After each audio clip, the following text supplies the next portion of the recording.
दूसरा आंग्ल मराठा युद्ध भी देखेंगे हम सब। दूसरा आंग्ल मराठा युद्ध कब से कब तक चलता है? 1803 से 1805 के बीच में, है ना? हाँ सर। हम्म।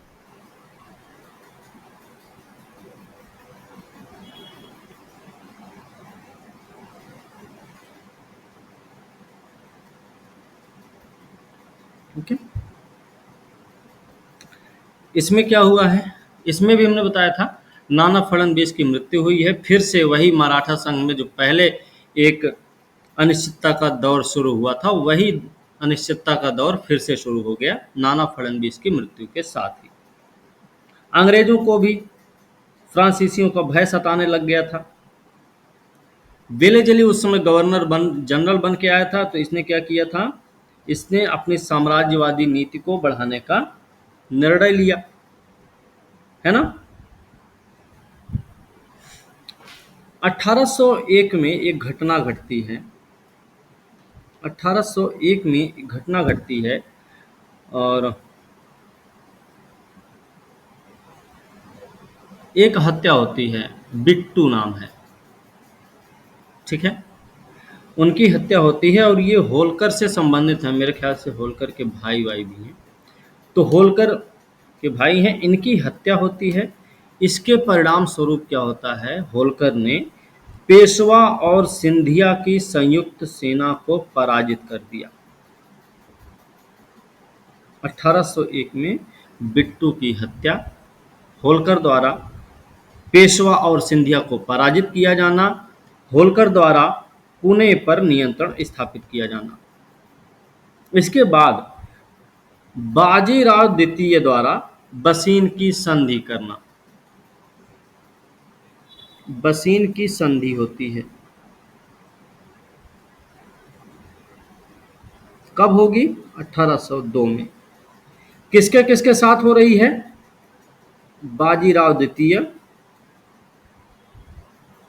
और अंग्रेज के बीच में। बाजीराव द्वितीय और अंग्रेज के बीच में ये बसीन की संधि हो रही है। संधि में क्या हुआ है? संधि में बाजीराव द्वितीय ने क्या किया? अंग्रेजों की वेलेजली की सहायक संधि को स्वीकार कर लिया। ओके, मतलब है अब सहायक संधि में या फिर ये जो बसीन की संधि हुई है, इस बसीन की संधि के तहत अंग्रेजों को क्या प्राप्त हुआ? अंग्रेजों को सूरत मिल गया, सूरत प्राप्त हो गया, ठीक है? अंग्रेजों को और क्या मिलता है? अंग्रेजों को ताप्ती और नर्मदा। सर ये सब लिखना है क्या कॉपी पे? नर्मदा और ताप्ती के बीच का क्षेत्र मिल जाता है, बीच का सर क्षेत्र। ये सब जो लिख रहे हैं आप वो बुक में भी तो। इसी में, क्योंकि इसी बसीन की संधि के तहत ही पेशवा ने अंग्रेजों की सहायक संधि को भी एक्सेप्ट किया था, तो इन्होंने क्या किया? मराठा ने, पेशवा ने अपने विदेशी मामला को कंपनी के अधीन कर दिया। इसके अलावा निजाम से चौथ वसूल करने का अधिकार छोड़ दिया मराठों ने। मराठों ने निजाम से चौथ वसूल करने का अधिकार छोड़ दिया। गायकवाड़ के विरुद्ध युद्ध ना करने का इन्होंने वचन दिया। गायकवाड़ कहाँ पे हैं?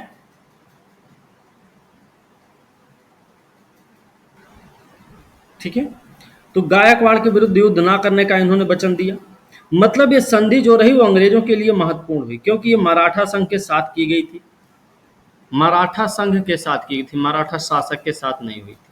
ये किसके साथ हुई थी? मराठा संघ के साथ हुई थी, ठीक है? सर हाँ, गायकवाड़। चलो, ठीक है। मतलब पेशवा ही मराठा संघ का अध्यक्ष था, लेकिन संघ के अधीनस्थ राज्य अंग्रेजों के अधीन हो गए थे। पेशवा जो था मराठा संघ का प्रमुख था, और संघ के अधीनस्थ जो राज्य थे वो अंग्रेजों के अधीन हो गए, और अंग्रेजों की सहायक संधि अब मैसूर, लखनऊ, हैदराबाद के अलावा कहाँ पर, पूना में भी नियुक्त कर दी गई सहायक सेना। ठीक है, अंग्रेजों की सहायक सेना अब मैसूर, लखनऊ, हैदराबाद के बाद पूना में भी स्थापित की गई, नियुक्त की गई। इस संधि में मराठों को हैदराबाद और गायकवाड़ के विरुद्ध युद्ध न करने की नीति अपनाई गई। निजाम से बोला था भाई चौथ नहीं वसूलेंगे, चौथ वसूलने का अधिकार छोड़ दिया। गायकवाड़ के विरुद्ध युद्ध ना करने का इन्होंने वचन दिया, है ना। नीति अपनाई गई, साथ ही अधीनस्थ क्षेत्र कंपनी के अधीन कर दिए गए। इस प्रकार से यह संधि मराठों के लिए एक अपमानजनक संधि थी। जो बसीन की संधि है वो मराठों के लिए अपमानजनक संधि रही है, अपमानजनक संधि रही है मराठों के लिए। ठीक है, इसी दौरान अभी 1802 में ही ना संधि हुई है बसंत की, 1803 से 1805 के बीच में युद्ध चलने वाला है। द्वितीय आंग्ल मराठा युद्ध के दौरान क्या हुआ, भोसले, सिंधिया और पेशवा ने अंग्रेजों के विरुद्ध युद्ध किया। इन तीनों ने एक अपनी तिकड़ी बनाई, संयुक्त सेना तैयार की और अंग्रेजों के विरुद्ध युद्ध की घोषणा कर दी। इसमें क्या हुआ, तीनों के साथ अलग अलग युद्ध लड़े गए, भोसले के साथ, सिंधिया के साथ, होलकर के साथ, तीनों के साथ अलग अलग संधियां की गई हैं। ठीक है ना। 1800 देखिए एक संधि होती है 1803 में, नाम है उसकी देवगांव की संधि, देवगांव की संधि हो रही है। ठीक है, देवगांव की संधि होती है। देवगांव की संधि के तहत अंग्रेजों को क्या मिल जाता है, देवगांव की संधि के तहत अंग्रेजों को कटक, वर्धा का पश्चिमी भाग अंग्रेजों को दे दिया गया। अच्छा, ये देवगांव की संधि किसके बीच में हुई है, देवगांव की जो संधि हो रही है ये भोसले और अंग्रेज के बीच में हुई, भोसले और अंग्रेज के बीच में हुई है देवगांव की संधि। दूसरी संधि होती है 1803 में ही हो रही है, सुरजी अर्जन गांव की संधि, सुरजी अर्जन गांव की संधि 1803 में ही ये भी हो रही है। ये किसके साथ होगी, ये होगी भाई सिंधिया के साथ, सिंधिया के साथ हो रही है। अच्छा, सिंधिया के साथ जो संधि हो रही है सुरजी अर्जन गांव वाली, इसमें गंगा यमुना दोआब का भाग, अहमदनगर का दुर्ग, गंगा यमुना का दोआब, अहमदनगर का दुर्ग, भरूच और गोदावरी का क्षेत्र अंग्रेजों को दिया गया। एक और संधि होगी, ये 1803 में दो संधियां हो रही हैं याद रखना। एक संधि होगी 1805 में, 1805 में कौन सी संधि है, सर ये क्या लिखे हैं, राजपुर घाट की संधि। सर ये अर्जी अर्जन लिखे हैं। अच्छा, ये राजपुर घाट की संधि किसके बीच में हो रही है, ये हो रही है होलकर के साथ। ठीक है, ये होलकर और अंग्रेज के बीच में होगी। इस वाले में राजपुर घाट वाली संधि में क्या किया गया, चंबल का उत्तरी भाग, बुंदेलखंड वाला क्षेत्र जो था वो अंग्रेजों को मिल चुका था। मतलब ये युद्ध जो था इस युद्ध ने मराठा शक्ति का अंत तो नहीं किया था इसने, लेकिन मराठा शक्ति को कमजोर जरूर कर दिया था, निर्बल बना दिया था, है ना। इस संधि के तहत अंग्रेजों के पास एक बहुत बड़ा क्षेत्र आ जाता उनके पास में, और इसी संधि में अलग अलग सबसे संधियां हो रही हैं। ठीक है ना। तो इसी संधि के बारे में कहा जाता है कि इस प्रकार, या इस युद्ध के बारे में कहा जाता है इस संधि के बाद कि इस युद्ध ने मराठा शक्ति का अंत तो नहीं किया था, लेकिन उसे निर्बल जरूर बना दिया था। ठीक है, अब इसी में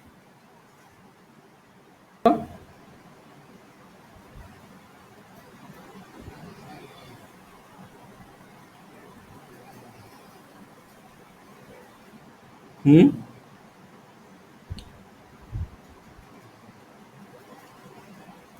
कब से कब तक हो रहा है तीसरा वाला?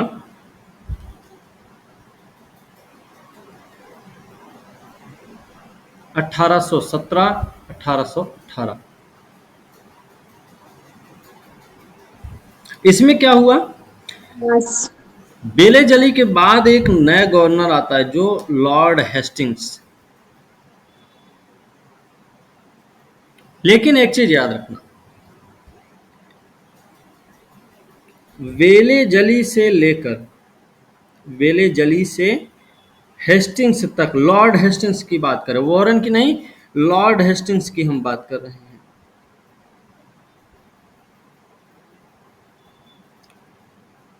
लॉर्ड हेस्टिंग्स तक क्या किया गया है? अहस्तक्षेप,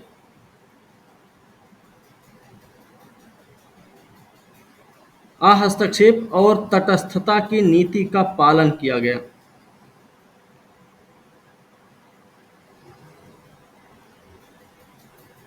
ठीक है, अहस्तक्षेप और तटस्थता की नीति का पालन किया गया।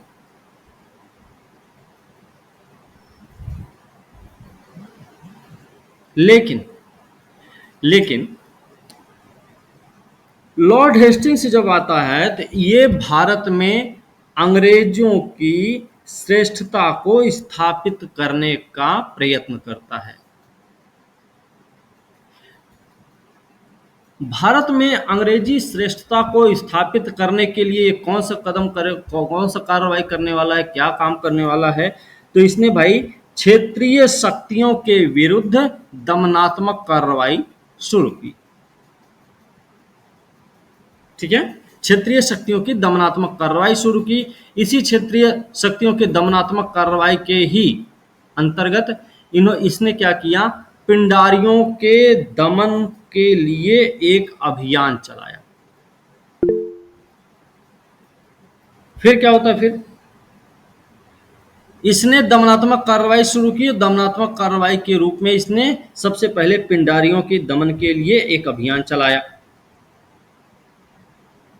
ये पिंडारी, पिंडारी कौन थे? पिंडारी लड़ाका समुदाय है, मराठा सेना में, ये मराठा सेना में है ये लोग। ठीक है, और ये गुरिल्ला वार करने में निपुण होते हैं जो पिंडारी लोग हैं। ठीक है, तो पिंडारियों के दमन के लिए, अब पिंडारियों का दमन करना था मतलब मराठों को, मराठों के प्रभुत्व को भी सीधे सीधे चुनौती मिलने वाली थी। अब मराठों के प्रभुत्व को चुनौती मिल रही तो जाहिर सी बात है अंग्रेजों को क्षेत्रीय शक्तियों को खत्म करना है, और मराठों को, क्योंकि क्षेत्रीय शक्ति अगर खत्म होती तो मराठों को भी नुकसान होने वाला है। तो दोनों ही शक्तियों का क्या हुआ? दोनों ही शक्तियों को अभी ये मालूम एहसास हुआ कि लड़ाई भाई जरूरी हो गई है, अब लड़ाई कर लेनी चाहिए।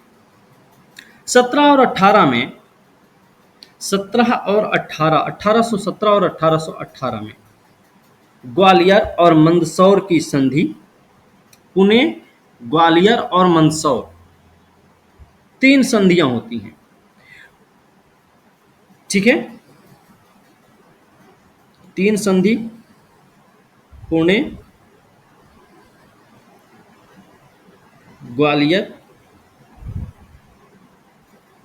मंदसौर, ये 3 संधियां हैं। पुणे की जो संधि होती है, जाहिर सी बात है इसमें पेशवा रहेगा। पेशवा कौन है भाई? बाजीराव द्वितीय, बाजीराव सेकंड है। ग्वालियर में कौन है? तो ग्वालियर में भाई आपके सिंधिया हैं।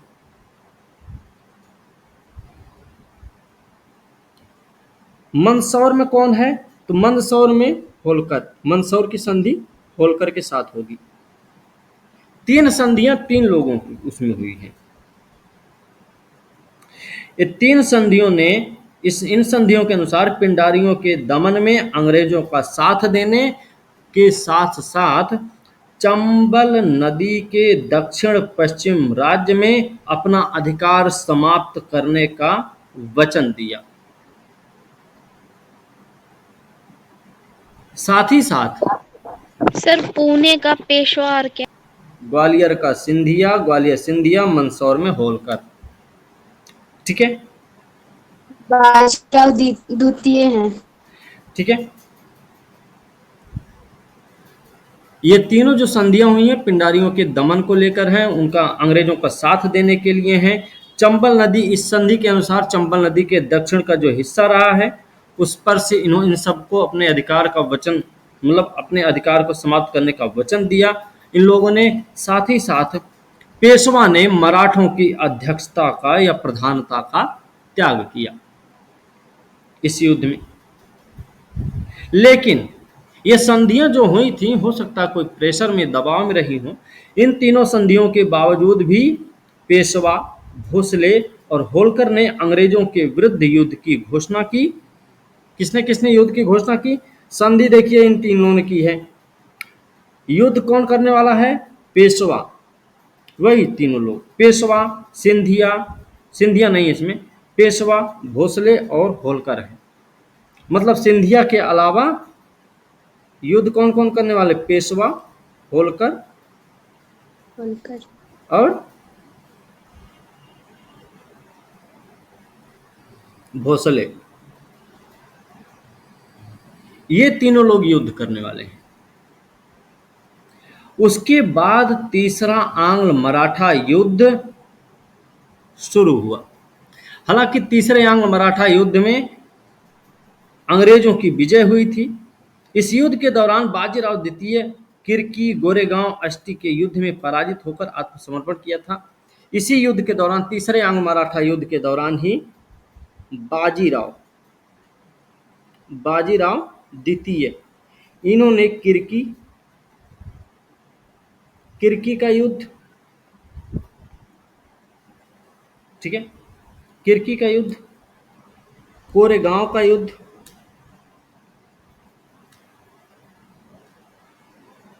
अष्टी का युद्ध,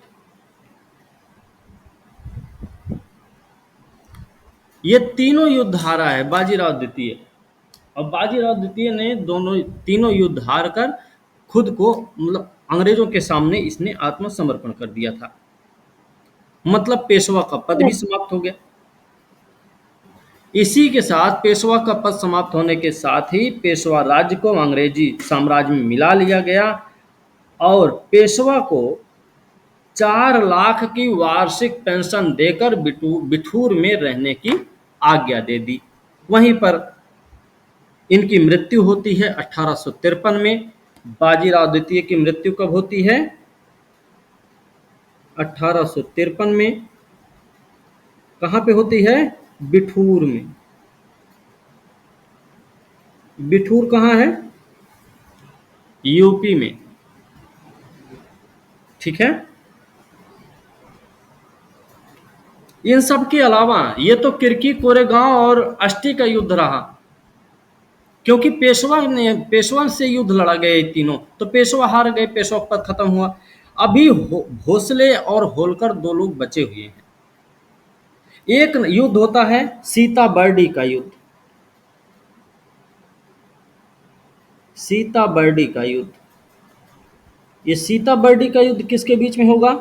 भोसले इसमें लड़ेगा, भोसले लड़ेंगे। ठीक है, ओके। पराजित हुआ है, लेकिन ध्यान रखना भोसले इसमें पराजित हुआ है। इसके अलावा एक और है महिदपुर। महिदपुर का युद्ध हुआ, इसमें कौन हारा? इसमें होलकर पराजित हुआ। ये दोनों पराजित हुए हैं। ठीक है, दोनों क्या, तीनों ही पराजित हुए। बात समझे भाई? ओके। ऐस करके लिख दे तीनों की, मतलब इसमें मतलब मराठों की हार अंग्रेजों को सर्वोच्च सत्ता के रूप में, अंग्रेज सर्वोच्च सत्ता के रूप में स्थापित हो गए। मतलब मराठों की हार ने ब्रिटिश सत्ता को सर्वोच्च साबित कर दिया। ठीक है। अच्छा, इसमें मराठों की असफलता का कारण क्या रहा है? एक काम करना, वो जो पहले नहीं पढ़ा रहे थे, जो नोट्स बना रहे डिजिटल टाइप में। 6. अच्छा, मराठों की असफलता का कारण क्या रहा है?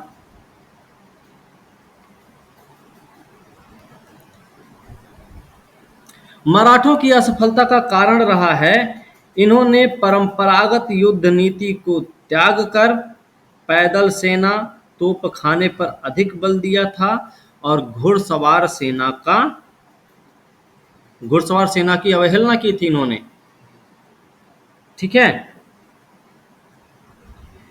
इसमें एक चीज और याद रखना, महादजी सिंधिया हैं, नाना फडणवीस हैं, माधव राव हैं, ये सब योग्य नेतृत्व वाले थे। उसके बाद ऐसा नेतृत्व भी नहीं मिला मराठों को। फिर अंग्रेजों ने युद्ध से पहले अन्य क्षेत्रीय शक्तियों को अपना मित्र बनाकर सैन्य कार्रवाई करते थे, जिससे शत्रु अकेला हो जाए। अंग्रेजों की ये चाल भी हुआ करती थी। मराठों की कमजोर नौसैनिक क्षमता भी इसके लिए जिम्मेदार रही है, मराठों की हार के लिए। और इसके अलावा मराठों के पास ना, मराठे जो थे अपना देखेंगे चौथ और सरदेशमुखी के चलते, इनके जो पड़ोसी भी संबंध थे, विदेशी संबंध बोल सकते हैं, पड़ोसी संबंध बोल सकते हैं, वो बड़े खराब थे। इसलिए इनका साथ भी किसी ने नहीं दिया। ठीक है। और एक चीज और याद रखना है, ये जो भी इनके राजस्व का साधन कोई नियमित नहीं था। बात समझे, ये लूट खसोट पर ही भरोसा करते थे। लूट खसोट के ही आधार पे अपना राजस्व इकट्ठा रखते थे। मतलब ये है कि जब नहीं लूट खसोट हुआ तो नहीं हो पाया। तो नियमित भू राजस्व की कमी भी रही है इनकी हार में। और इसके साथ साथ आपसी गुटबंदी, इनके यहाँ गुटबंदी है, असंगठित मराठा संघ जो है, इन्होंने मराठा राज्य को कमजोर कर दिया था, क्योंकि इस नीति ने निजी स्वार्थ को बढ़ावा दिया। सब मराठा संघ था, सबके अपने अपने स्वार्थ हो गए थे। लिख लीजिए असफलता का कारण इनके, परंपरागत, ये से लिख लीजिए,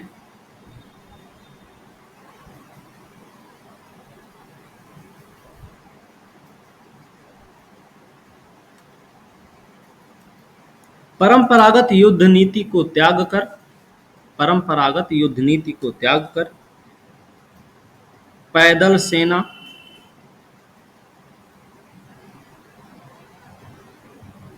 तोप खाने पर अधिक बल देना, तोप खाने पर अधिक बल देना तथा घुड़सवार सेना की अवहेलना करना। दूसरा पॉइंट लिखिएगा, नाना फडणवीस, महादजी सिंधिया,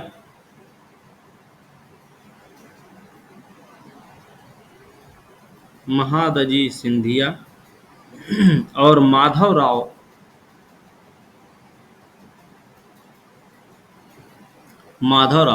जैसे योग्य नेतृत्व का अभाव।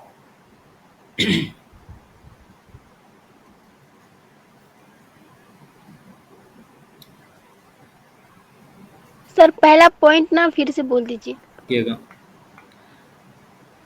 अंग्रेजों ने, सर सेकंड पॉइंट क्या था? लिख लीजिए भाई, नाना फडणवीस, महादजी सिंधिया,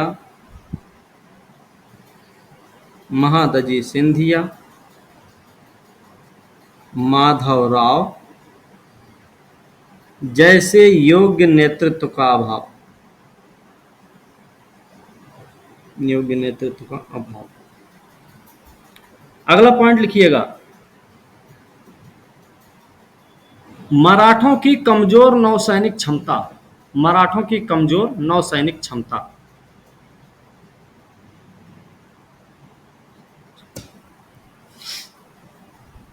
ठीक है, हो गया। जी अगला सर. पॉइंट लिखिएगा,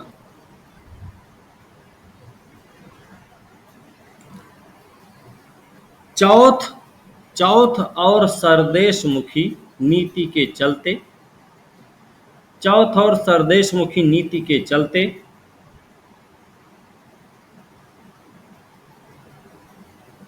नीति के चलते पड़ोसी राज्य से संबंध कटुपूर्ण थे। कटुपूर्ण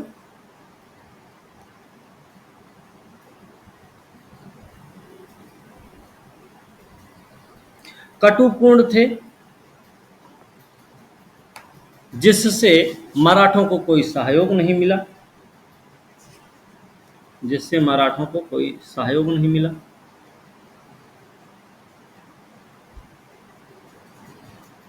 ठीक है, हो गया।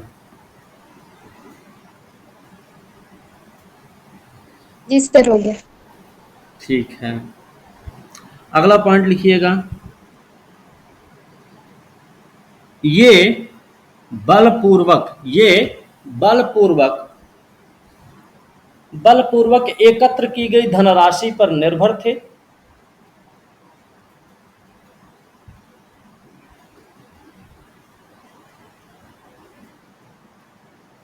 जिसने बाद में इनकी आर्थिक स्थिति को बिगाड़ दिया था।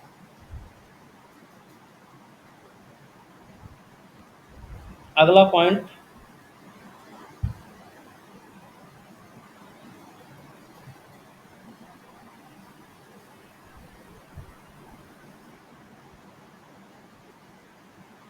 हो गया। जी। अगला पॉइंट लिखिएगा। आपसी गुटबंदी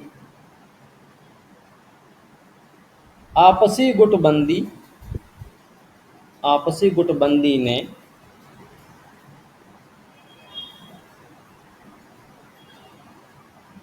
निजी स्वार्थ को बढ़ावा दिया था। निजी स्वार्थ को बढ़ावा दिया था।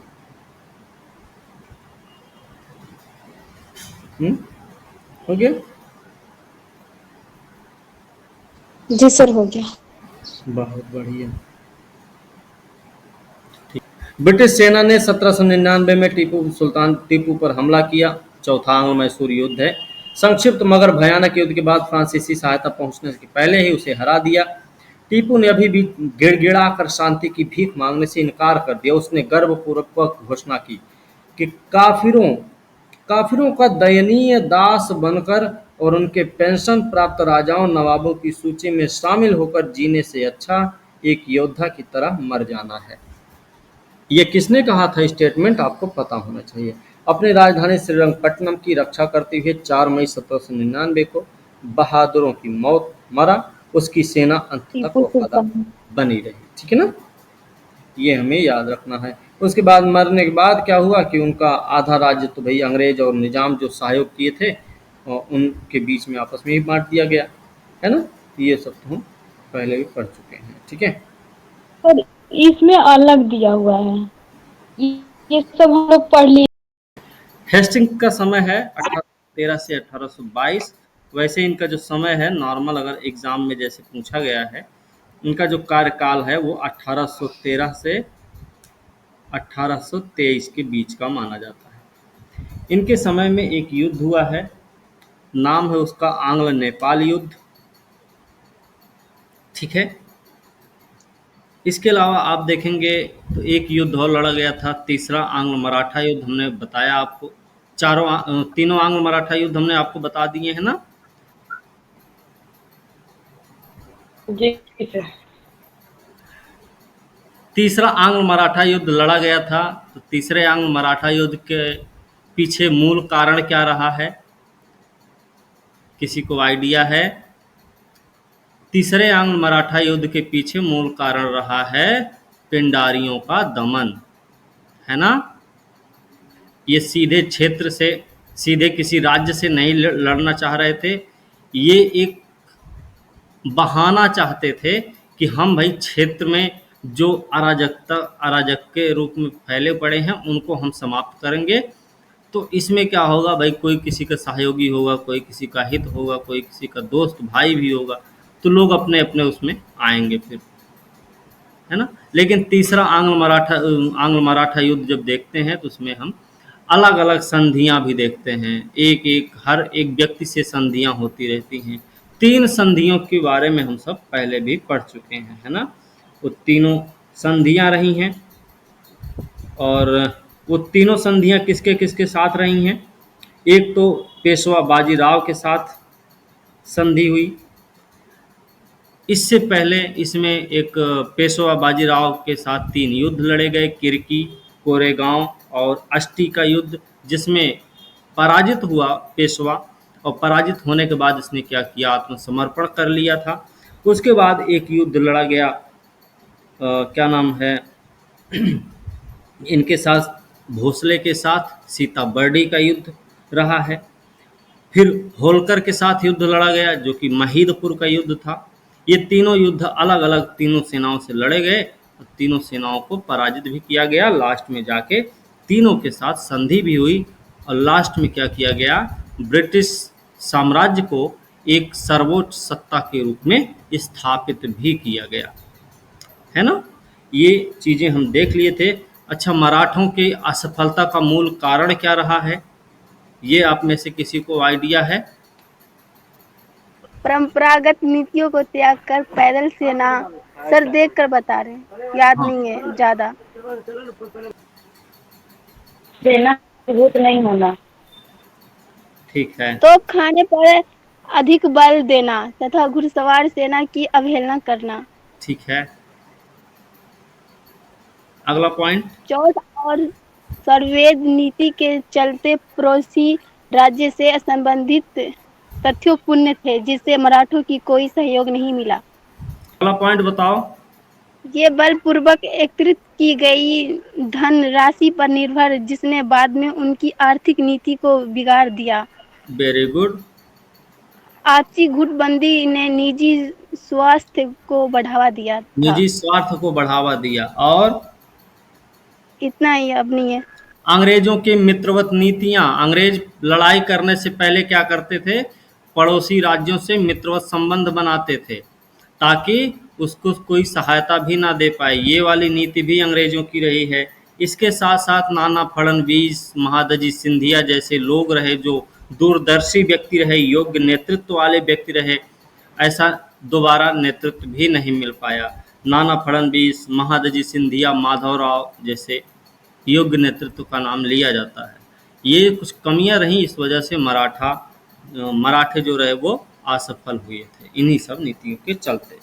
हमने कुछ प्रश्न भी बोले थे आपको, मराठा युद्ध समाप्त होने के बाद हमने प्रश्न बोले थे आप लोगों को ना,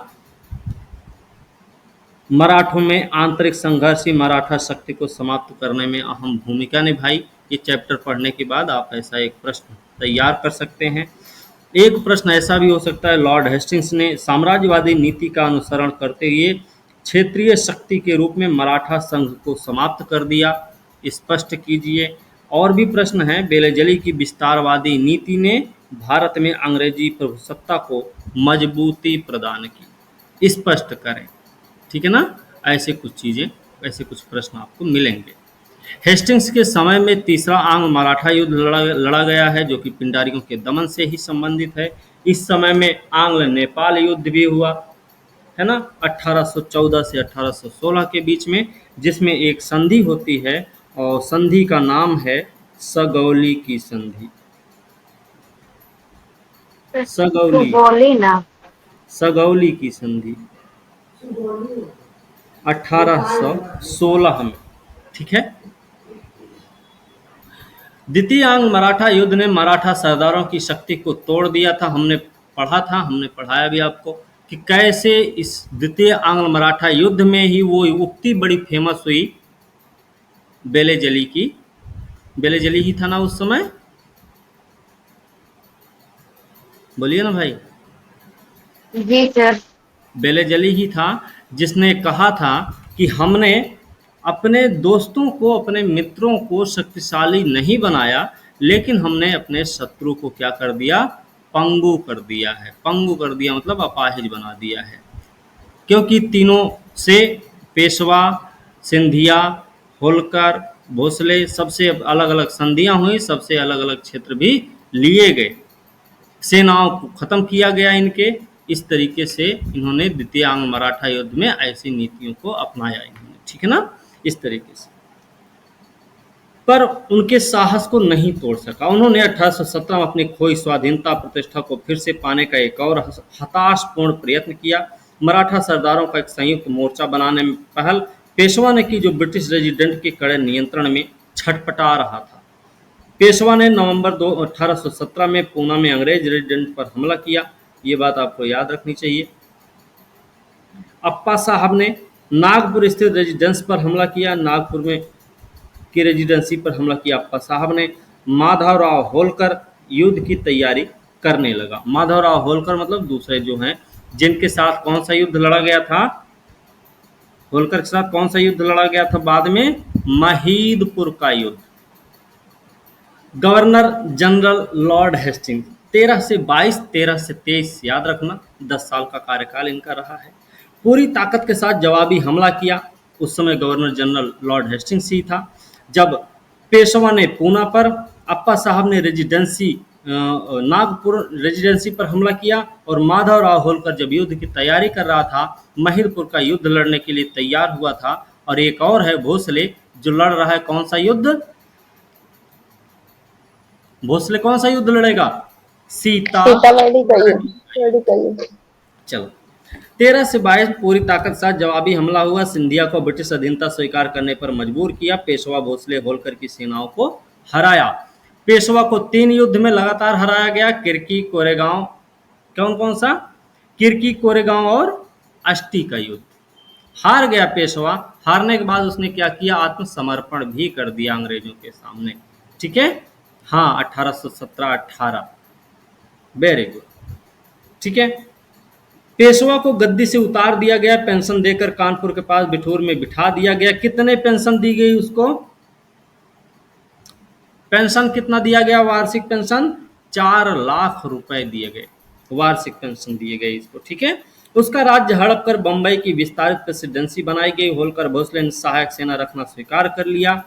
होलकर और भोसले ने, देखो, राज्य समाप्त किया गया पेशवा का पद भी समाप्त हुआ है, लेकिन भोसले और होलकर, ये जो हैं, होलकर और भोसले जो हैं, इनके यहाँ पे सहायक सेना को रखा गया था। ठीक है, होलकर और भोसले की सेना को समाप्त नहीं किया, सॉरी, इनके राज्य को समाप्त नहीं किया गया था। मराठों के गर्व को संतुष्ट करने के पेशवा की जमीन पर सतारा का छोटा सा राज्य बनाया गया। उसे छत्रपति शिवाजी के वंशज को दे दिया गया, जो पूरी तरह अंग्रेजों पर निर्भर होकर सतारा पर शासन करता रहा।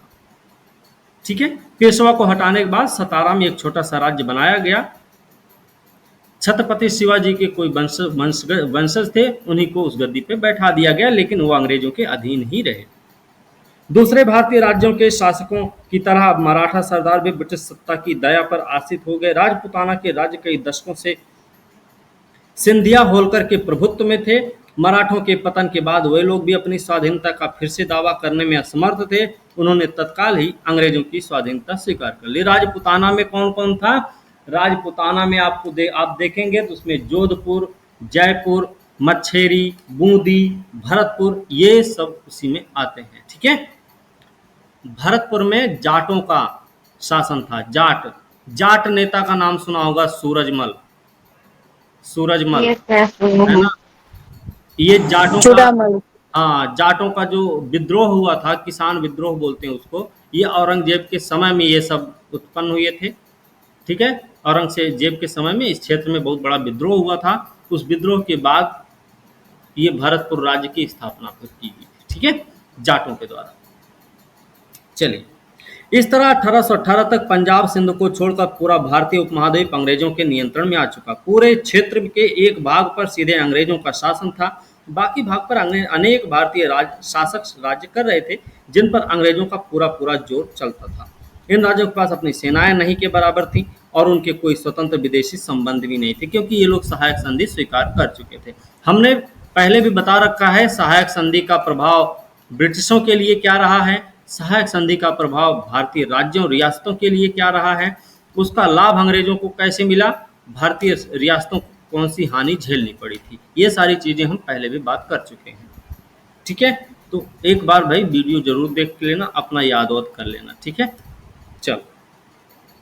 इनके सब कुछ समाप्त थे। उनके राज्य में इन्हीं पर नियंत्रण रखने के लिए जो ब्रिटिश सेना तैनात थी उसके भारी खर्चे उनको उठाने भी पड़ते थे। वो अपने अंदरूनी मामलों में स्वायत्त तो थे, मगर इस सिलसिले में भी रेजिडेंट के रूप में अंग्रेजों के अधिकार को स्वीकार करते थे। वे लगातार आजमाइश की हालत में बने रहे।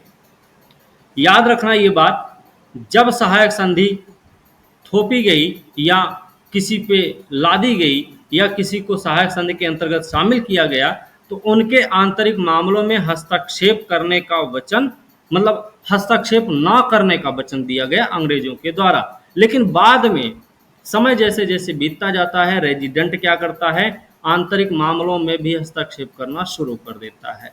ठीक है, शुरुआत में ऐसी कोई हस्तक्षेप की नीति नहीं थी आंतरिक मामलों में, खास करके आपको ये ध्यान रखना होगा। बाद में वो आई है भले।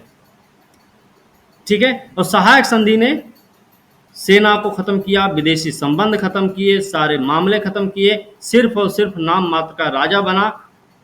ठीक है, सेना अंग्रेजों की रखी गई, खर्चे राजा को उठाने पड़े।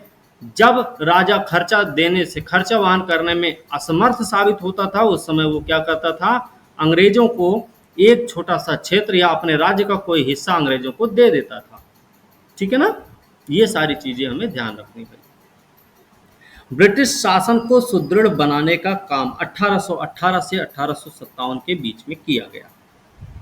पूरे भारत को जीतने का काम अंग्रेजों ने 1818 से 1857 के काल में किया। ये बात भी हमको याद रखनी होगी, क्योंकि आपसे पूछा भी जा सकता है एग्जाम में। सिंध और पंजाब भी जीत लिए गए। अवध, मध्य प्रांत, बहुत सारे छोटे छोटे राज्यों का अधिग्रहण कर लिया गया। अब हम यहाँ पे सिंध की विजय देखेंगे। सिंध की विजय देखी जाए।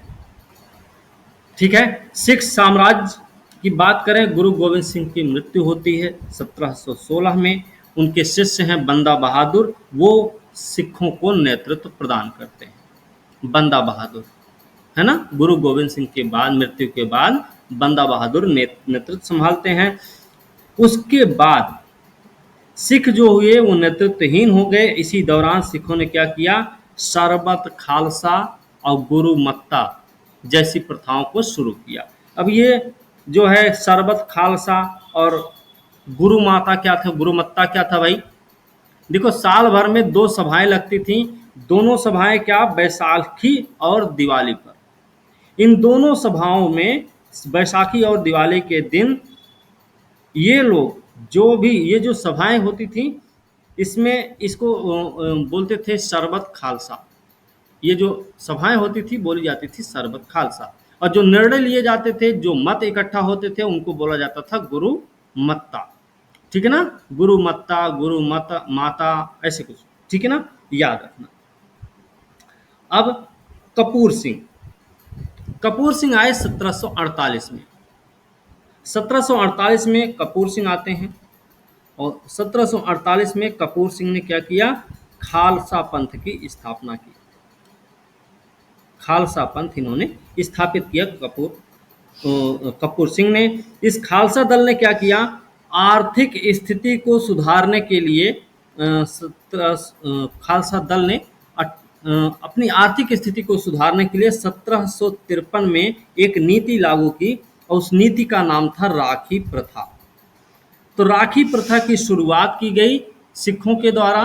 किस लिए की गई, अपनी आर्थिक स्थिति को सुधारने के लिए। किसके द्वारा की गई, कपूर सिंह के द्वारा की गई। कपूर सिंह के द्वारा खास करके नहीं, बल्कि वो खालसा दल के द्वारा शुरू की गई थी। ठीक है ना, इसमें क्या किया जाता था, इस राखी प्रथा में क्या किया जाता था, सारी उपज का 1/5 भाग सुरक्षा कर के रूप में ले लिया जाता था। 1/5 भाग, कुल उपज का 1/5 भाग ले लिया जाता था। ठीक है ना, कपूर सिंह की जब मृत्यु होती है तो कपूर सिंह की मृत्यु के बाद नाम आता है जस्सा सिंह। जस्सा सिंह नाम है इनका। जस्सा सिंह ने क्या किया, खालसा दल को क्या किया, इन्होंने 12 मिसलों में बांट दिया। 12 मिसलों में बांटा इन्होंने, विभाजित कर दिया। इसमें क्या हुआ, 12 मिसलें जो रही हैं उसमें एक मिसल है जिससे संबंधित है कौन, क्या नाम है उनका, रंजीत सिंह। ठीक है ना, राजा रंजीत सिंह है, उससे संबंधित। और ये माना जाता है अब वर्तमान का जो पंजाब का गठन है वो शुकर मिसल के ही मिसल को ही मतलब मिसल द्वारा ही किया गया था आज के पंजाब का निर्माण। ठीक है ना। अब हम बात करेंगे राजा रणजीत सिंह की। सिख साम्राज्य के वास्तविक संस्थापक माने जाते हैं रणजीत सिंह, सिख साम्राज्य के वास्तविक संस्थापक। सिख साम्राज्य के वास्तविक संस्थापक माने जाते हैं, ये आपको याद रखना है इनके बारे में। ठीक ना। ये शुकर मिसल से संबंधित थे। इनको राजा की उपाधि किसने दी? राजा किसने अकबर बोला जी। इनको? जमान शाह ने इनको क्या दिया? राजा की उपाधि प्रदान की थी। ये हमको याद रखना है। और कब दी थी इनको? 1798 में। 1798 में जमान शाह ने इन्हें राजा की उपाधि प्रदान की। इन्होंने क्या किया था? इनको सुल्तान जो थे पेशावर, कश्मीर, लद्दाख तक अपने राज्य का विस्तार किया। इन्होंने मतलब रणजीत सिंह ने मुल्तान, कश्मीर, लद्दाख, पेशावर, यहाँ तक इन्होंने अपने साम्राज्य का भी विस्तार किया। ठीक है। याद रखना इनके समय में पंजाब पर आक्रमण किया था जमान शाह ने। जमान शाह ने आक्रमण किया और रणजीत सिंह, जमान शाह ने जब पंजाब पर आक्रमण किया था तो रणजीत सिंह ने सिख सेना को नेतृत्व प्रदान कर जमान शाह को पराजित किया। और जमान शाह वापस जा रहा था तो वापस जाते समय उसकी कुछ तोपें जो है चिनाब नदी में गिर गई थी।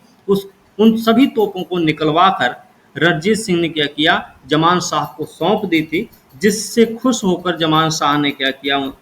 इनको लाहौर पर अधिकार करने की अनुमति प्रदान कर दी। लाहौर पर अधिकार करने की अनुमति दी। बाद में रणजीत सिंह ने क्या किया? लाहौर को अपनी राजनीतिक राजधानी बना दी। राजनीतिक राजधानी बनाई लाहौर को, हमें याद रखना है रणजीत सिंह के द्वारा। ठीक है ना।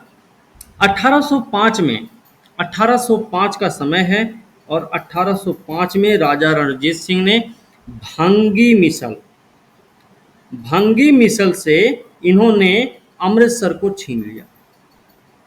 अमृतसर को छीना और अमृतसर को छीन कर क्या किया? इन्होंने अमृतसर को अपनी धार्मिक राजधानी बना दी। ठीक है ना। अमृतसर को अपनी धार्मिक सर राजधानी रणजीत सिंह बनाई। छीना था। इसे अमृतसर को छीनकर इन्होंने इसको अपनी राजधानी, धार्मिक राजधानी बनाई। ठीक है। 1809 का समय है। 1809 का समय है। 1809 में क्या हुआ? सिख राज और अंग्रेजों के भय के चलते, विरोधी सिख राज और अंग्रेजों के चलते क्या हुआ? राजा रणजीत सिंह को अमृतसर की संधि अंग्रेजों के साथ करनी पड़ी। तो अमृतसर की संधि हो रही है कब? 1809 में। किसके साथ? चार्ल्स मेटकाफ है अंग्रेज, इसी के साथ संधि होती है। ठीक है। चार्ल्स मेटकाफ के साथ 1809 में अमृतसर की संधि इन्होंने करी।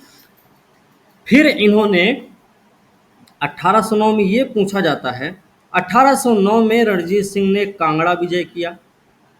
कांगड़ा विजय कहाँ भाई? कांगड़ा आपका हिमाचल प्रदेश में पड़ता है। 1813 में इन्होंने कश्मीर प्राप्त किया। कश्मीर जो प्राप्त किया था वो शाह शुजा से प्राप्त किया था।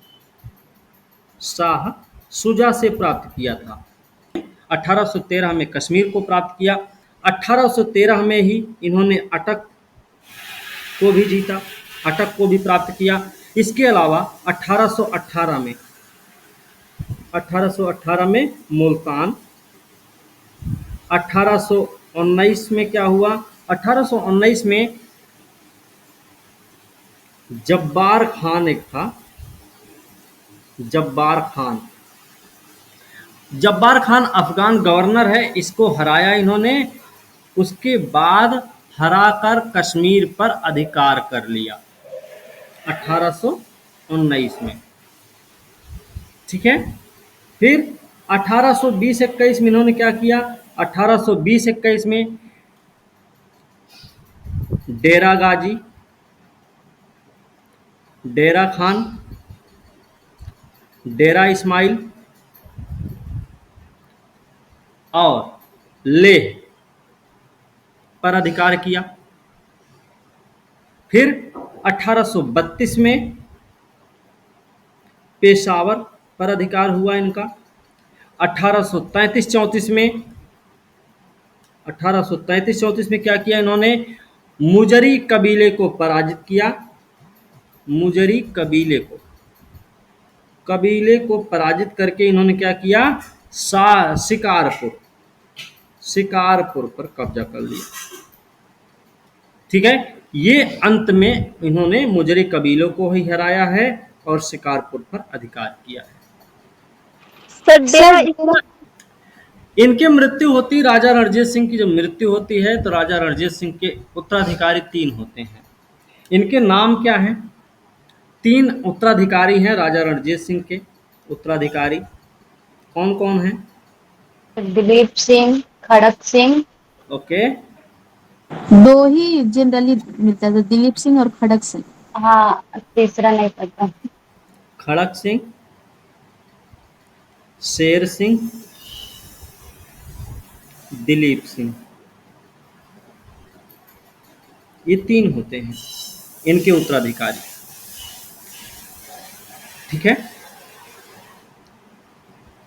खड़क सिंह के, इनमें से जो खड़क सिंह हैं, इन्हीं के समय में क्या हुआ? दरबार में 2 विरोधी दल फेमस हुए। 2 विरोधी दल कौन रहे हैं? इन्हीं के समय में 2 विरोधी दल आए। इन पे कई बार पेपर में प्रश्न भी पूछा गया है, तो 2 विरोधी दलों के नाम जरूर हमको पता होना चाहिए। एक तो नाम है संधावालिया सरदार। संधावालिया सरदार में कौन कौन शामिल है? चैत सिंह, अतर सिंह, ठीक है, लहना सिंह और अजीत सिंह। ये 4 भाई हैं संधावालिया सरदार के। एक तो गुट ये हो गया, और दूसरा गुट होता है कौन सा? दूसरे गुट का नाम है डोगरा बंधु।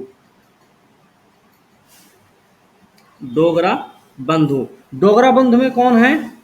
ध्यान सिंह, गुलाब सिंह और कौन है? एक सुचेत सिंह।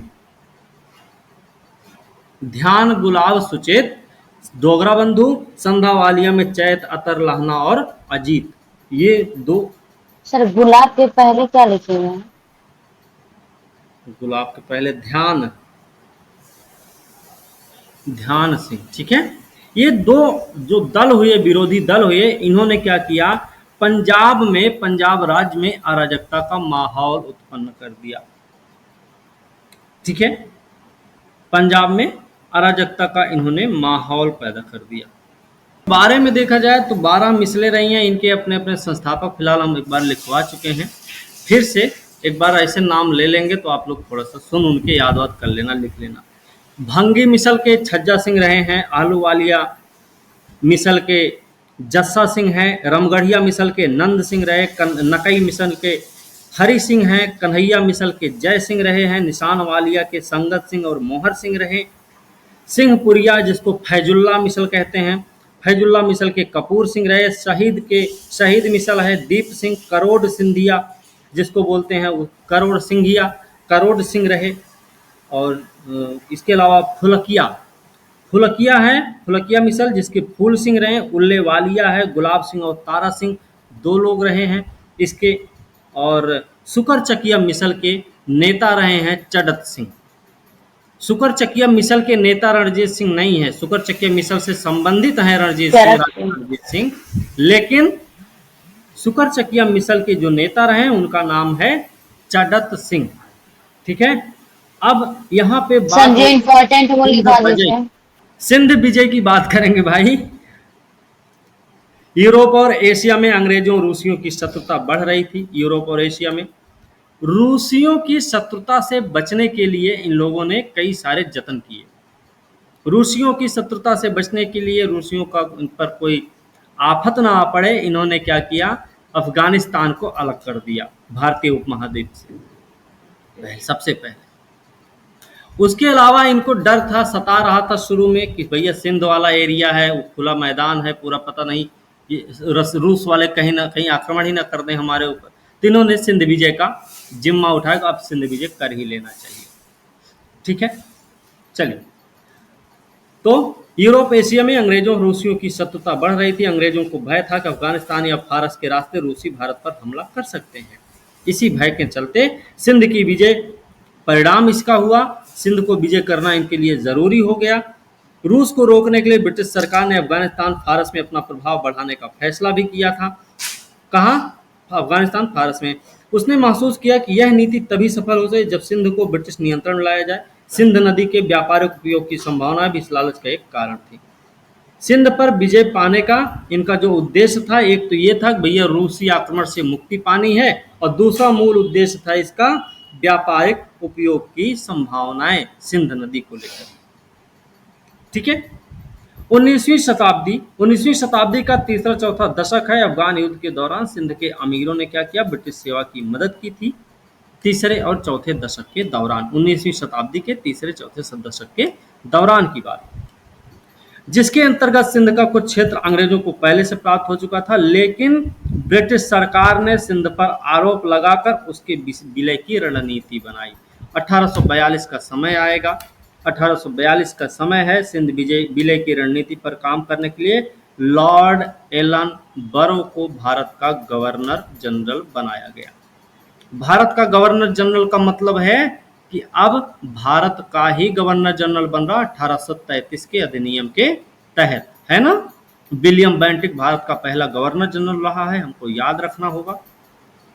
ठीक है, चलिए, ये लालच एक इनका कारण था।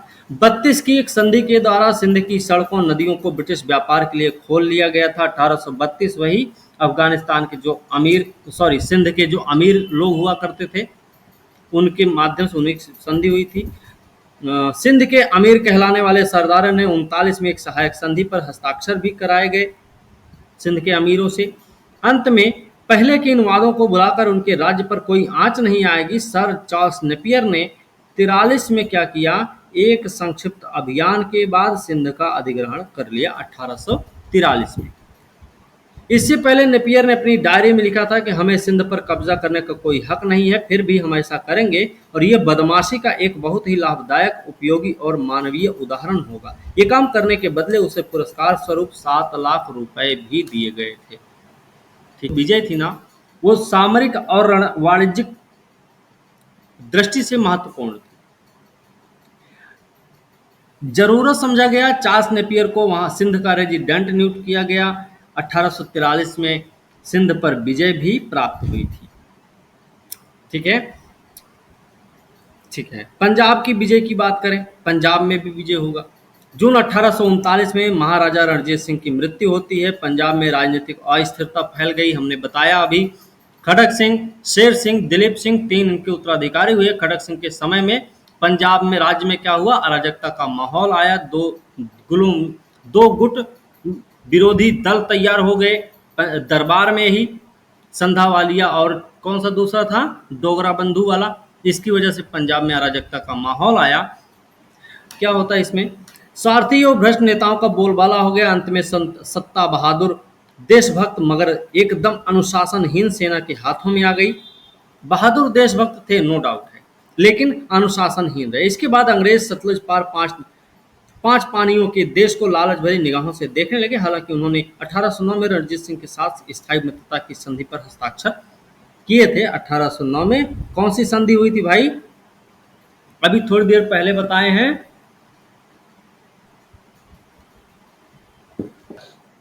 ठीक है, तो 1809 में इन्होंने पहले ही मित्रता की संधि कर रखी थी भाई, अमृतसर की संधि थी। ठीक है, ठीक है। अंग्रेजों के युद्ध उन्मादी कार्यों, पंजाब के भ्रष्ट सरदारों के साथ उनकी साजिशों के कारण पंजाब की सेना भड़क गई। 45 के बसंत में समाचार पंजाब पहुंचा कि पुल बनाने के काम में आने वाली नावें बंबई से सतलज किनारे स्थित फिरोजपुर के लिए भेजी गई हैं। आगे के इलाकों में बैरकें बनाई गई हैं, उनमें अतिरिक्त सेना रखी गई है। पंजाब से लगने वाली सीमा के लिए अतिरिक्त रेजिमेंट भेजी जा रही है। पंजाब की सेना को विश्वास हो गया कि अंग्रेज पंजाब पर कब्जा करने पर आमादा है। ठीक है, ये जो स्टेटमेंट अभी हम इतनी देर से पढ़े हैं, ये आपको स्टेटमेंट भी दिया जा सकता है। कब की बात है, इसके बाद कौन सी घटना, इसका परिणाम क्या निकलता है वगैरह वगैरह कुछ करके प्रश्न हो सकता है, आपको ध्यान रखना है इसी के बाद, क्योंकि युद्ध भी होने वाला है। ठीक है, अंडरलाइन कर दीजिए। जब जब दिसंबर में सेना ने सुना कि प्रधान सेनापति Lord Governor General Lord Hardinge Firozpur की ओर बढ़ रहे हैं, तब उसने भी हमला करने का फैसला कर लिया। 13 दिसंबर 1845 को दोनों के बीच युद्ध छिड़ गया। इस विदेशी खतरे के आगे हिंदू मुसलमान सिख फौरन एक हो गए। पंजाब की सेना बहुत बहादुरी उदाहरणीय साहस के साथ लड़ी, लेकिन उसके कुछ नेता पहले ही गद्दार बन चुके थे। इसमें प्रधानमंत्री राजा लाल सिंह, प्रधान सेनापति मिस्सर सिंह, तेज सिंह का शत्रु के साथ गुप्त व्रत व्यवहार जारी था। कौन कौन थे? ये दोनों लोग हैं, एक प्रधानमंत्री और दूसरा प्रधान सेनापति। ये दोनों कौन थे भाई? ओके। पंजाब की सेना हार स्वीकार करने 8 मार्च 1846 को लाहौर में एक अपमानजनक समझौते पर हस्ताक्षर करने को बाध्य हुई। लाहौर की संधि होती है 1846 में, लाहौर की संधि। ठीक है, अंग्रेजों ने जालंधर के दोआब को हड़प लिया। लाहौर की संधि से 50 लाख रुपया हर्जाना भी लिया। जम्मू कश्मीर को राजा गुलाब सिंह डोगरा के हवाले कर दिया गया। जम्मू कश्मीर गुलाब सिंह डोगरा के हवाले किया। पंजाब की सेना को घटाकर 20,000 पैदल और 12,000 घुड़सवार सेना तक सीमित कर दिया गया। एक भारी ब्रिटिश सेना लाहौर में तैनात कर दी गई। पहला तो इसका परिणाम निकला तो ये पहला आंग्ल सिख युद्ध हुआ है 1845 से 46 के बीच में। पहला आंग्ल सिख युद्ध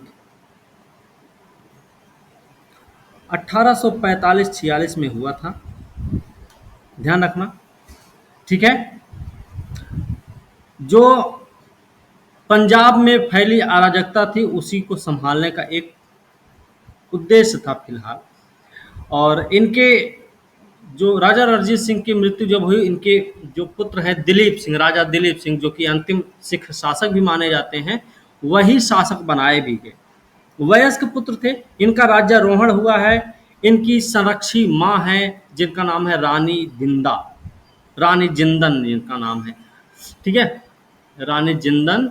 जिद्दा बोला जाता, जिंदल या जिद्दा। ठीक है, राजा दिलीप सिंह की माँ रानी जिंदन इनकी संरक्षिका बनी। राजा दिलीप सिंह जो हैं वो एक अल्पवयस्क पुत्र रहे हैं जिनका राज्यारोहण हुआ था। इस दौरान खालसा सेना का शक्तिशाली होने के कारण लाहौर दरबार भी भयभीत हो गया था। खालसा सेना क्या थी? बहुत ताकतवर हो गई थी। उसके डर से लाहौर में भी खौफ फैला पड़ा था। ठीक है, जिससे बचने के लिए रानी जिंदन ने क्या किया? खालसा सेना को अंग्रेजों के साथ युद्ध में झोंक दिया। रानी जिंदन ने ही खालसा सेना को लगाया था युद्ध में लड़ने के लिए अंग्रेजों के खिलाफ। ऐसा बताया जाता है इस युद्ध में खालसा सेना को झोंकने का 2 कारण था। एक उद्देश्य तो यह था कि मान लीजिए खालसा सेना अगर हार गई तो खालसा सेना खत्म हो जाएगी, लाहौर का डर समाप्त हो जाएगा। दूसरा उद्देश्य यह था, अगर मान लीजिए खालसा सेना विजयी भी हो जाती है तो हमारा क्या जा रहा है? लाहौर का ही तो विस्तार होने वाला है। दोनों सोच काम कर रही थी यहाँ पे। बात समझ में आई? ये दोनों सोच इसमें थी। ठीक है, खालसा सेना विजय हुई तो साम्राज्य का विस्तार होगा, नहीं तो फिर राजनीति में दखल देना ये लोग छोड़ देंगे। शुरू हुआ पहला आंग्ल सिख युद्ध। इसमें लगातार 4 लड़ाइयां लड़ी गई थी। पहले आंग्ल सिख युद्ध में 4 लड़ाइयां लड़ी गई। कौन कौन सी लड़ाई थी? मुदकी का युद्ध, मुदकी का युद्ध लड़ा गया। फिरोजपुर का युद्ध लड़ा गया, फिरोजपुर का युद्ध लड़ा गया। अलीवाल का युद्ध लड़ा गया, अलीवाल का युद्ध लड़ा गया। और सुबराव का युद्ध लड़ा गया, सुबराव का युद्ध लड़ा गया। ये 4 युद्ध लड़े गए क्रम से। ठीक है। इन चारों युद्ध में सिख सेना पराजित हुई और 9 मार्च 1846 को लाहौर की संधि के लिए मजबूर हुई। लाहौर की संधि सिख सेना के लिए एक अपमानजनक संधि रही है, हमको ये बात नहीं भूलनी है भाई। ये जो संधि होती लाहौर की, ये राजा दिलीप सिंह और अंग्रेजों के बीच में हुई थी। ठीक है, बात क्लियर है यहां तक? लाहौर की संधि में लाहौर की संधि में कुछ बातें कुछ शर्तें रखी गई, जैसे राजा दिलीप सिंह को रानी जिंदन की संरक्षता में राजा स्वीकार कर लिया गया और लाल सिंह को बनाया गया वजीर। लाल सिंह कौन है? लाल सिंह का नाम अभी हमने पढ़ लिया था यहाँ पे, यस सर। प्रधानमंत्री जो था, अंग्रेजों के साथ गुप्त पत्र व्यवहार जो कर रहा था। दूसरा क्या हुआ? सतलज के पूर्व का प्रदेश और जालंधर के दोआब का क्षेत्र अंग्रेजों को दे दिया गया, लाहौर की संधि के तहत ही। लाहौर दरबार पर 1.5 करोड़ का जुर्माना थोपा गया। 1.5 करोड़ का जो जुर्माना लगाया गया, उसमें से 50 लाख रुपया नगद लिया गया और 1 करोड़ रुपया क्या किया गया? 1 करोड़ रुपए के बदले में गुलाब सिंह को कश्मीर सौंप दिया गया। जम्मू कश्मीर गुलाब सिंह को सौंपा गया। ठीक है, सिख सेना को कम कर दिया गया। सिख सेना को घटा के 20,000 पैदल, 12,000 घुड़सवार कर दिया गया था, ये हमने पढ़ भी लिया है। लाहौर में एक अंग्रेज रेजिडेंट की नियुक्ति की गई और इसके अलावा लाहौर संधि में अंग्रेजों के परामर्श के बिना किसी भी विदेशी को सेवा में नहीं रखा जाएगा, ऐसा भी एक शर्त पर हस्ताक्षर करवाया गया। इसके साथ ही अंग्रेजों की अध्यक्षता में 8 सिख सरदारों की एक परिषद बनाई गई जो शासन की देखभाल करने वाली थी। ठीक है ना, अंग्रेज रेजिडेंट की अध्यक्षता में। ओके, अभी द्वितीय जब आंग्ल सिख युद्ध पढ़ेंगे तो उसमें हमको एक और चीज मिलेगा फिर, लेकिन अभी एक परिषद बनाई गई है 8 सिख सरदारों को मिलाकर अंग्रेज रेजिडेंट की अध्यक्षता में। मतलब प्रथम आंग्ल सिख युद्ध के बाद पंजाब का विलय नहीं हुआ था, ये बात याद रखना। फिर भी लाहौर की संधि के तहत सिखों को शक्तिहीन बना दिया गया, जिसके बाद पंजाब राज्य का ब्रिटिश साम्राज्य में विलय अब एक समय का प्रश्न मात्र बनकर रह गया था। ठीक है, दूसरा आंग्ल सिख युद्ध भी बाद में 16 दिसंबर को एक और समझौता हुआ 16 दिसंबर 1846 को, जिसके अनुसार राज्य के एक एक विभाग के सारे मामलों में लाहौर स्थित अंग्रेज रेजिडेंट को पूरा अधिकार दे दिया गया। राज्य के किसी भी भाग में सेना तैनात करने की छूट अंग्रेजों को मिली। अब अंग्रेज रेजिडेंट ही पंजाब का वास्तविक शासक बन बैठा। पंजाब अपनी स्वाधीनता खोकर एक अधीन राज्य बन गया, लेकिन भारत में खुलकर साम्राज्यवादी आक्रमणों का समर्थन करने वाला ब्रिटिश अधिकारियों का भाग अभी भी असंतुष्ट था। वो पंजाब में सीधे सीधे ब्रिटिश शासन लादना चाहता था। इसका अवसर उसे 1848 में मिला, जब स्वतंत्रता प्रेमी पंजाबियों ने अनेकों स्थानीय विद्रोह छेड़ दिए। स्थानीय विद्रोह छिड़ा, इसकी वजह से ऐसा हुआ था। ठीक है, इनमें से 2 प्रमुख विद्रोहों के नेता कौन है? विद्रोह के नेता कौन है? मुल्तान के मूलराज और लाहौर के पास के हैं छतर सिंह अटारी वाला। एक बार फिर पंजाबियों की निर्णायक हार हुई। इस अवसर का फायदा उठाकर लॉर्ड डलहौजी ने पंजाब को हड़प लिया। जब पंजाब को हड़पा गया उस समय लॉर्ड डलहौजी भारत में था। ठीक है, इस तरह भारत का अंतिम स्वाधीन राज्य भी भारत के ब्रिटिश साम्राज्य में मिला लिया गया। ठीक है, अब आएगी डलहौजी की अधिग्रहण नीति 1848 से 1856 के बीच में। डलहौजी 1848 में गवर्नर जनरल बन के आता है भारत। शुरू से इस बात पर आमादा था कि जितने बड़े इलाके पर संभव हो प्रत्यक्ष ब्रिटिश शासन स्थापित किया जाए। उसने घोषणा भी की थी, भारत के सभी देशी राज्यों का खात्मा अब कुछ ही समय की बात है। उसकी नीति का उद्देश्य भारत को ब्रिटेन का निर्यात बढ़ाना था। दूसरे साम्राज्यवादी आक्रमणकारियों की तरह डलहौजी को भी विश्वास था कि भारत के देशी राज्यों के लिए ब्रिटेन का निर्यात इसलिए घट रहा था कि इन राज्यों के भारतीय शासक उनका शासन ठीक से नहीं चला रहे हैं। इसके अलावा वो ये भी समझता था कि भारतीय सहयोगी भारत में ब्रिटिश विजय में जितने सहायक हो सकते थे उतने हो चुके और अब उनसे छुटकारा पाने में ही लाभ है। ठीक है, डलहौजी ने अपनी अधिग्रहण नीति के लिए जिस साधन का सहारा लिया वो था राज्य विलय का सिद्धांत, डॉक्ट्रिन ऑफ लैप्स के लिए ही जाना जाता है आपका कौन, डलहौजी। ठीक है। इस सिद्धांत के अनुसार अगर किसी सुरक्षा प्राप्त राज्य का शासक बिना एक स्वाभाविक उत्तराधिकारी के मर जाए तो उसका राज्य उसके दत्तक उत्तराधिकारियों को नहीं सौंपा जाएगा, जैसा कि सदियों से इस देश में परंपरा चलती आ रही थी। डॉक्ट्रिन ऑफ लैप्स का मतलब था उत्तराधिकारी अगर नहीं है, उत्तराधिकारी मतलब लड़का अगर नहीं है, लड़की होने का कोई मतलब नहीं था, उत्तराधिकारी भी होना चाहिए तो लड़का होना चाहिए। अगर नहीं है तो राज्य छीन लिया जाएगा, अंग्रेजी साम्राज्य का हिस्सा बना दिया जाएगा, दत्तक पुत्रों को नहीं दिया जाएगा। ये नियम निकाला गया इसमें। लेकिन सर उस टाइम तो इस सिद्धांत के अनुसार क्या था कि उन्होंने स्वाभाविक उत्तराधिकारी का अगर कोई मर जाता है तो उसका राज्य उसके दत्तक उत्तराधिकारी नहीं दिया जाएगा, जैसे सदियों से इस देश में परंपरा रही। इसके बजाय अगर उत्तराधिकारी गोद लेने के काम को पहले से अंग्रेज अधिकारियों की सहमति प्राप्त नहीं होगी तो वह राज्य ब्रिटिश राज्य में मिला लिया जाएगा। 1848 में सतारा, 54 में नागपुर, झांसी समेत अनेक राज्यों का इसी सिद्धांत के अनुसार अधिग्रहण कर लिया गया था। ठीक है, ठीक है। पहला आंग्ल सिख युद्ध हुआ है, कब से कब तक हुआ था, अब 45 और 46, 1845-46 में। ठीक है, पहला आंग्ल सिख युद्ध था। पहले आंग्ल सिख युद्ध में जो रानी जिंदन थी, मतलब लाहौर दरबार जो था, उसको भय था कि कहीं जो विद्रोही हैं वो मतलब उनका वो हावी थे।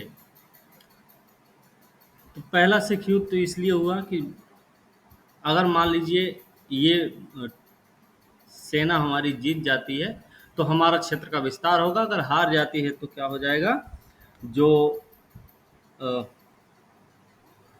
ये है खालसा सेना, खालसा सेना क्या हो जाएगी, खत्म हो जाएगी। इस सोच के साथ पहला युद्ध लड़ा गया। इसमें लाहौर की संधि हुई। लाहौर की संधि में क्या हुआ था, लाहौर की संधि के प्रावधान क्या क्या रहे हैं, दिलीप सिंह को रानी जिंदन की संरक्षता में राजा स्वीकार कर लिया गया, लाल सिंह को बना दिया गया वजीर, सतलज के पूर्व का प्रदेश और जलंधर का दोआब का क्षेत्र अंग्रेजों को मिल गया, लाहौर दरबार पर 1.5 करोड़ का जुर्माना लगाया गया, जिसमें से 50 लाख रुपया नकद लिया गया और 1 करोड़ के बदले में कश्मीर गुलाब सिंह के हाथ में बेच दिया गया था। सिख सेना की संख्या कम कर दी गई। लाहौर में अंग्रेज रेजिडेंट आ चुका था। अंग्रेजों के परामर्श के बिना किसी भी विदेशी को सेवा में नहीं रखा जाएगा, ऐसा भी प्रावधान किया गया था, है ना। ये सारे प्रावधान थे। द्वितीय आंग्ल सिख युद्ध कब से कब तक हुआ है,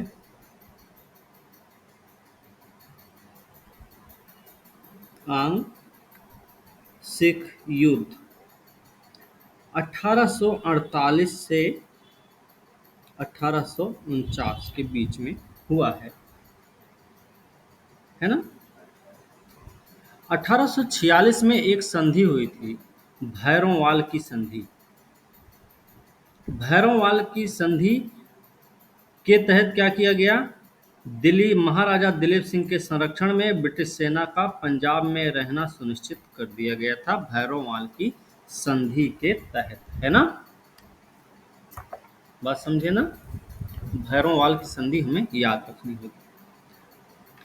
दिलीप सिंह जिन्होंने ईसाई धर्म भी अपनाया, वो रूस गए, रूस से पेरिस में उनकी मृत्यु होती, इंग्लैंड में उनकी अंत्येष्टि की जाती है। ठीक है। ब्रिटिश सेना का पंजाब में रहना सुनिश्चित किया गया महाराजा दिलीप के संरक्षण में। मतलब ये था कि राज्य के प्रत्येक विभाग पर अंग्रेजों का नियंत्रण स्थापित हुआ तथा सैनिक असैनिक शक्तियां भी अंग्रेजों को दे दी गई थी। ठीक है, ठीक है। साम्राज्यवादी जो गवर्नर जनरल था डलहौजी, डलहौजी 1848 से 1856 के बीच में रहा है।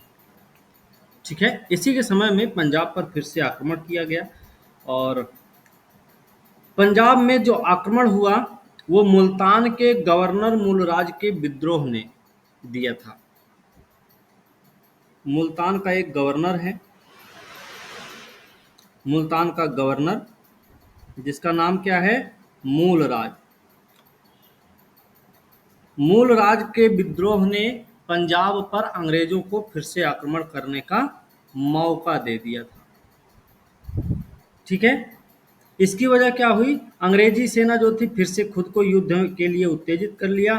परिणाम हुआ कि रामनगर का युद्ध 1848 में रामनगर का युद्ध लड़ा गया। 1848 में रामनगर का युद्ध हुआ।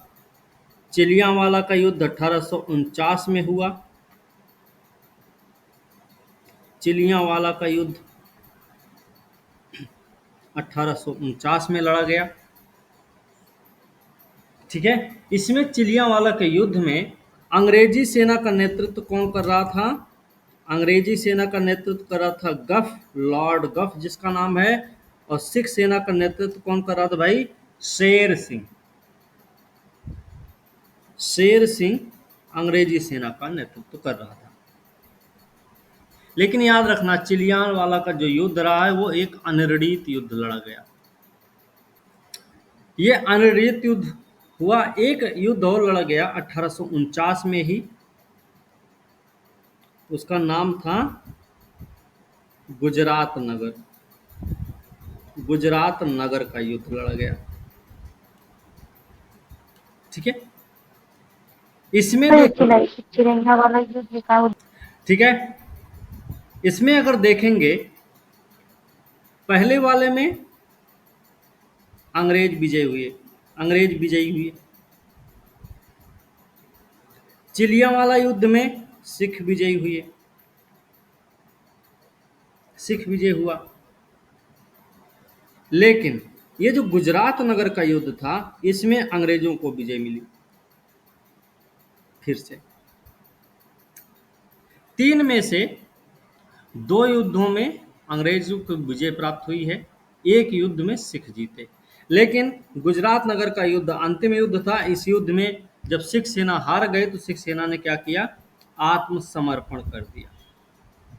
ठीक है, दूसरा जो आंग्ल सिख युद्ध लड़ा गया जिसमें सिख सेना ने आत्मसमर्पण किया, इसी में क्या हुआ? ये जब समाप्त हो गया फिर पंजाब राज्य का विलय होता है। ठीक है, याद रखना, पंजाब राज्य का विलय होता है।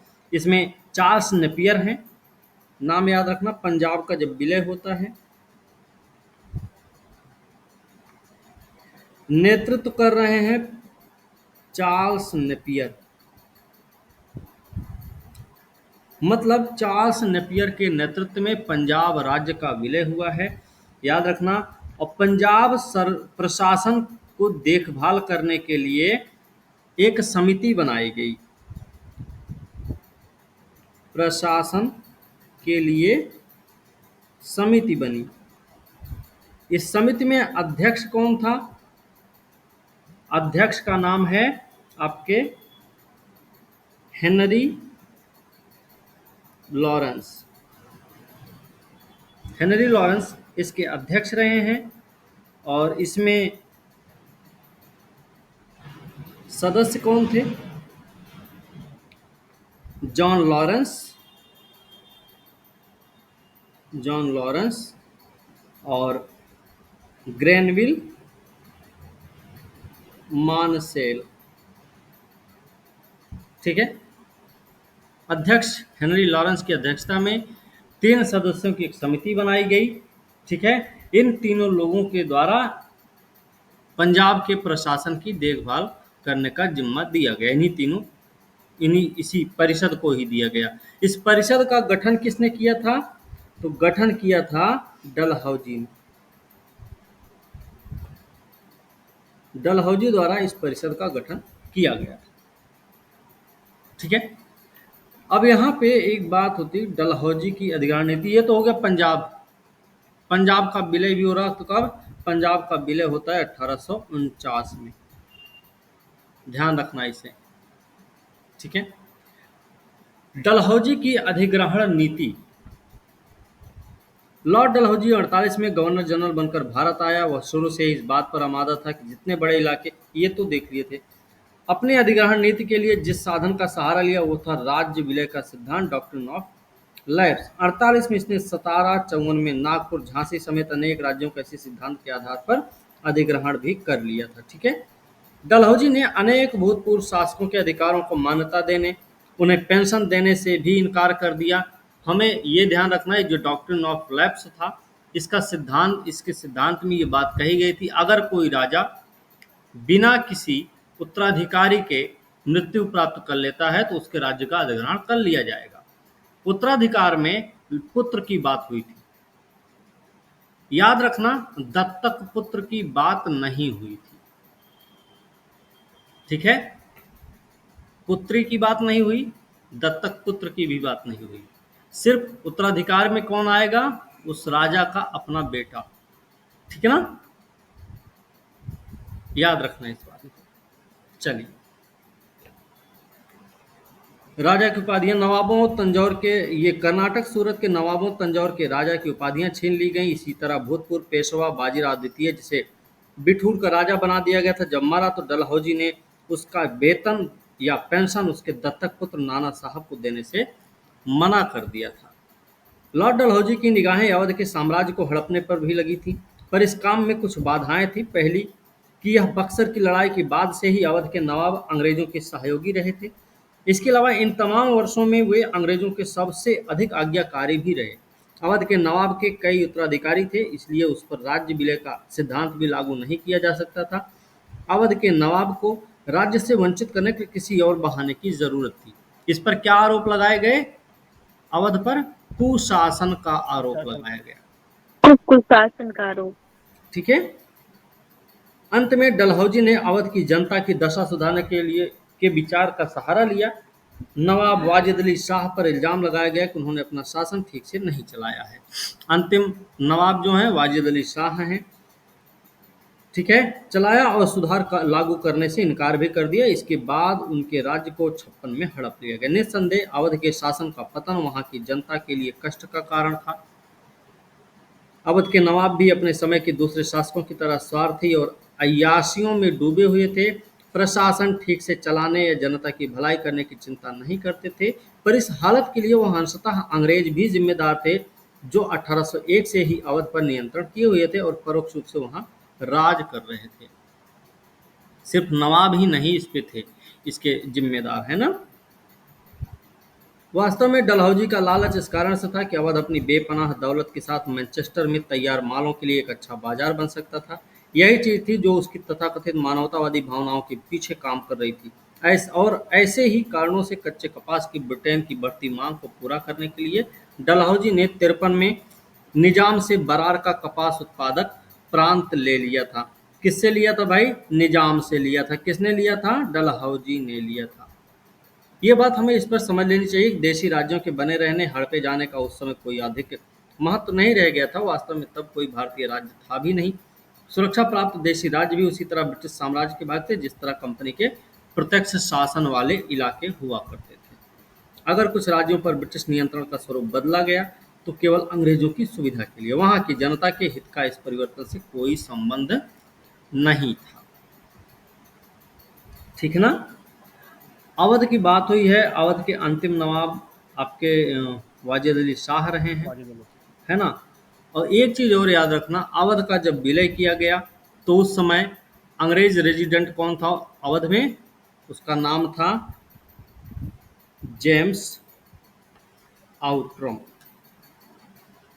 जेम्स आउट्रम था अंग्रेज रेजिडेंट। ठीक है, ये आपको याद रखना है। पर मेरे पास जो बुक है उसमें क्वेश्चन नहीं दिया हुआ है, आपके पास जो पीडीएफ भेजे विक्टोरिया का। और याद रखना, अवध का जब विलय किया गया तो अवध का विलय किया गया है किसकी रिपोर्ट के आधार पे? सलीमन की रिपोर्ट के आधार पर। सलीमन की रिपोर्ट के आधार पर अवध का विलय हुआ है, कुशासन का आरोप लगाकर। ठीक ना। दिन है 13 फरवरी 1856 को। आउटरम ब्रिटिश रेजिडेंट रहा है, सलीमन की रिपोर्ट रही है। ठीक है, कुशासन के आधार पर अवध का विलय किया गया है। बाकियों का विलय कैसे किया गया है वो हमको पता होना चाहिए। ठीक है। व्यपगत का सिद्धांत,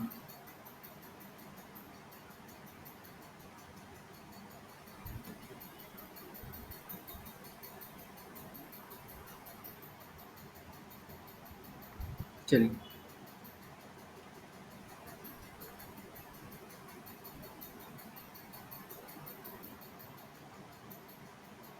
किसके द्वारा शुरू किया गया है? डलहौजी द्वारा। डलहौजी गवर्नर जनरल बन के कब आया है? 1848 में। रहेगा कब तक? 1856। इस बीच में इसने कई सारे राज्यों का अधिग्रहण किया है। इसके जो व्यक्तिगत का सिद्धांत था वो पैतृक वारिस ना होने के चक्कर में था। पैतृक वारिस ना होने पर अधिग्रहण करना था। कंपनी देशी रियासतों को अपने अधीन करने की शुरुआत की थी। इसके तहत देशी रियासतों पर गोद लेने की प्रथा पर पाबंदी भी लगाई गई थी। गोद लेने की प्रथा पर पाबंदी लगी थी। ये भी ध्यान रखना, देशी रियासतों के लिए था। संतानहीन शासकों के रियासतों को साम्राज्य में मिलाने की रणनीति अपनाई गई। इसके तहत सभी भारतीय राज्यों को 3 भागों में बांटा गया था। जो भारतीय राज्य थे उनके 3 भाग थे। कौन कौन?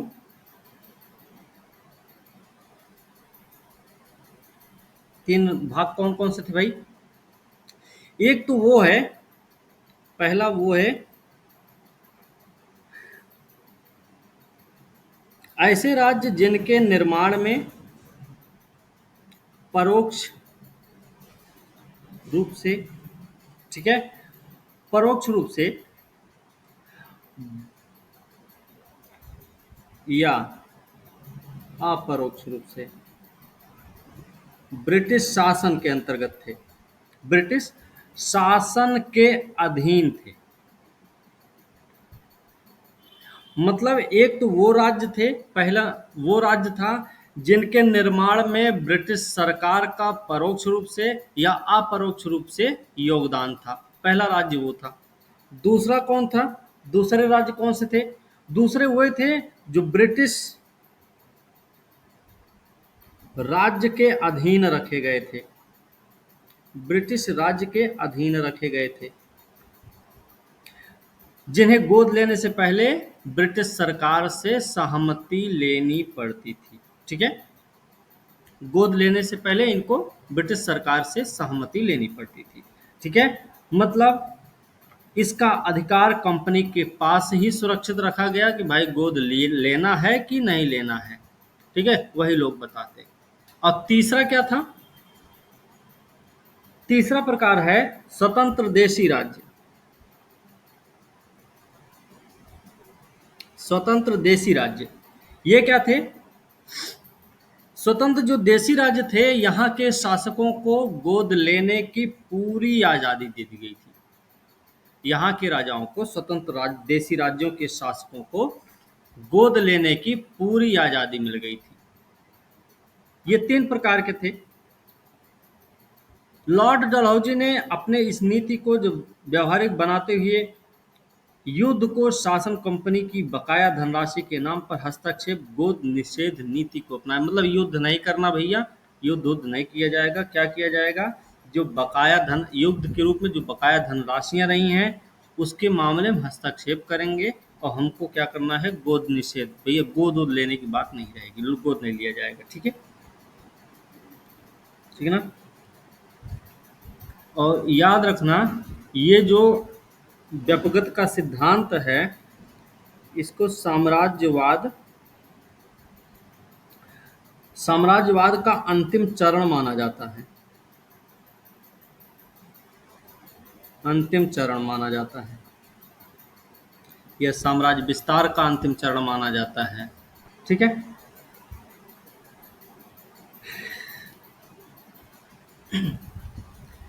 इसके व्यक्तिगत के सिद्धांत के तहत सिर्फ भारतीय राज्यों को ही नहीं मिलाया गया था, इसमें बलूचिस्तान को भी मिला लिया गया।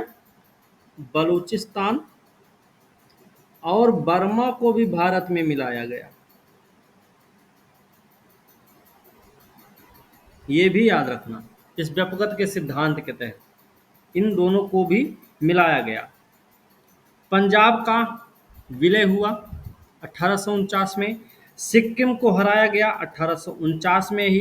52 में बर्मा या पेगू को हराया गया। इन सब को हराकर 1849 में सिक्किम को लिख लेना जरूर, नहीं तो याद ना रहे। सिक्किम को भी हराकर मिला लिया गया, पंजाब को तो मिलाया ही गया था, पंजाब, ठीक है। और 52 में बर्मा, बर्मा या फिर इसी को बोलते हैं पेगू, को भी भारतीय राज्य में ही मिलाया, ब्रिटिश साम्राज्य में ही मिला लिया गया। 1856 में कुशासन का आरोप लगाया गया, सलीमन की रिपोर्ट के आधार पे अवध का भी विलय कर लिया गया, ठीक है ना। लेकिन एक चीज और याद रखना, एक राज्य और है जिसका नाम है बरार। बरार पर क्या आरोप लगाया गया? बरार पर आरोप लगाया गया बकाया धनराशि का।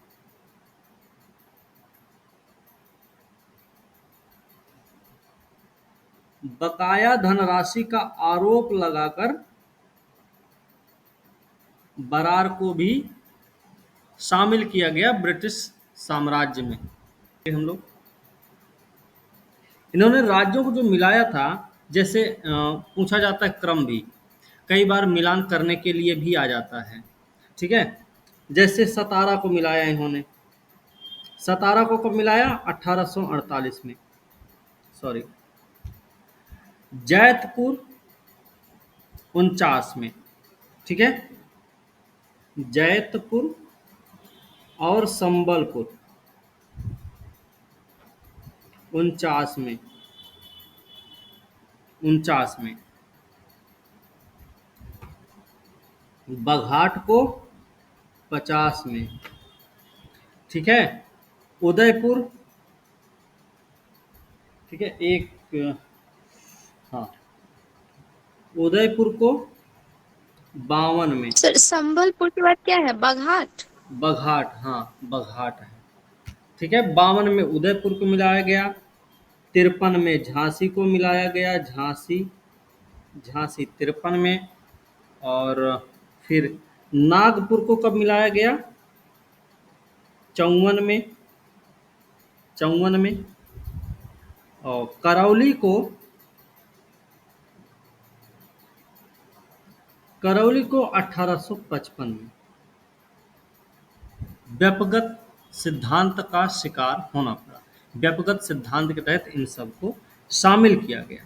लेकिन लेकिन एक चीज और याद रखना, इसमें ये जो करौली है ना, करौली के अधिग्रहण के मामले में कोर्ट ऑफ डायरेक्टर्स ने क्या किया? इनके अधिग्रहण के प्रस्ताव को अस्वीकार कर दिया। इसका मतलब था करौली व्यपगत के सिद्धांत के तहत करौली का अधिग्रहण नहीं किया गया।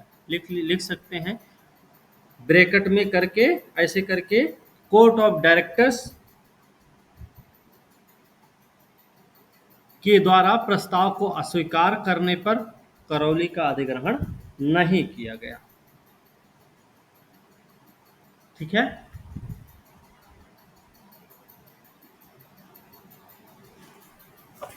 हो गया ना? एक बार फिर से बोल दीजिए। क्या बोले थे? हाँ, कोर्ट ऑफ डायरेक्टर्स के द्वारा प्रस्ताव को अस्वीकार करने पर करौली का अधिग्रहण नहीं किया गया, ठीक है। अच्छा, डलहौजी के समय में ही पहली रेलवे लाइन भी बिछी थी, पहली रेलवे लाइन का निर्माण भी हुआ था, है ना। बम्बई से खाड़ी के बीच में 32 किलोमीटर मेरे ख्याल से था। इसकी शुरुआत किसने की थी? लिख लेना क्योंकि पूछा गया है। उसकी शुरुआत की थी ग्रेट है भाई, इंडियन पेनिनसुलर, ठीक है, railway, great Indian peninsular railway, इसके द्वारा इसका निर्माण किया गया, ठीक है। रेलवे का विस्तार सबसे ज्यादा किसके समय में किया गया था? ठीक है, समीक्षा के तौर पे अगर देखा जाए तो ये कह सकते हैं कि अंग्रेजों को देशी राज्यों को 3 श्रेणियों में, देखो अंग्रेजों ने जो भारतीय राज्यों को 3 श्रेणियों में बांटा, अंग्रेज भारत के सर्वे सर्वा नहीं थे, क्योंकि इस समय भी भारत में मुगल सत्ता काबिज थी। देश के मालिक नहीं थे अंग्रेज, इनको बांटने का हक भी नहीं था। पहली चीज ध्यान रखना, पहली चीज, ठीक है। इस समय मुगल सम्राट ही सैद्धांतिक तौर पर मौजूद था, मतलब भारत में सर्वोच्च वैधानिक शक्ति किसके पास थी? मुगलों के पास थी।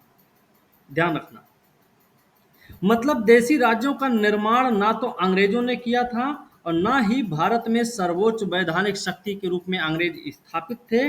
तो देशी राज्यों को विभक्त करने का अंग्रेजों के पास कोई कानूनी अधिकार भी नहीं था। क्या देशी राज्यों का निर्माण अंग्रेजों ने किया था?